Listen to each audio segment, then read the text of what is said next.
Vous vivez ici, mais vous gagnez de l'argent ailleurs? Attention, ces revenus sont peut-être imposables. Bonjour, et bienvenue dans notre rubrique, le mot fiscal de la semaine, avec Dr Joël Traoré.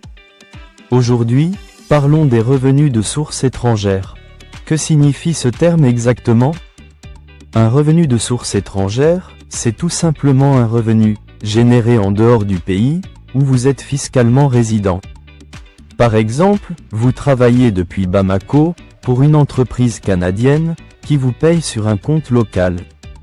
Ou encore, vous percevez des dividendes d'actions, cotés à la bourse de Londres. Dans tous ces cas, il s'agit de revenus de source étrangère. Mais attention, qui dit revenu étranger, ne veut pas dire non imposable, dans votre pays de résidence. En fiscalité, c'est la résidence fiscale du contribuable, qui détermine l'obligation de déclarer l'ensemble de ses revenus, y compris ceux de l'étranger. Et si la notion de résidence fiscale n'est pas encore très claire pour vous, je vous invite à revoir notre capsule précédente, qui est entièrement consacrée. La déclaration des revenus de source étrangère peut sembler complexe, mais elle est essentielle pour rester en conformité. Dans de nombreux pays, ces revenus doivent être déclarés chaque année, en même temps que les autres revenus.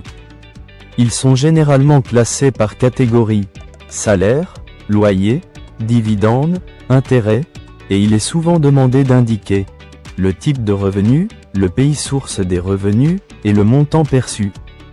Si vous ne savez pas comment déclarer ces revenus, rapprochez-vous d'abord de votre administration fiscale. Elle pourra vous guider sur la procédure à suivre, mais aussi vous informer sur les éventuelles conventions fiscales existantes, entre votre pays de résidence et le pays source des revenus, ainsi que sur les modalités d'imposition applicables, comme un crédit d'impôt ou une exonération fiscale. Et si besoin, n'hésitez pas à consulter un professionnel qualifié, pour vous accompagner dans vos démarches. Merci pour votre écoute. Abonnez-vous à la page, pour ne pas rater nos prochaines vidéos.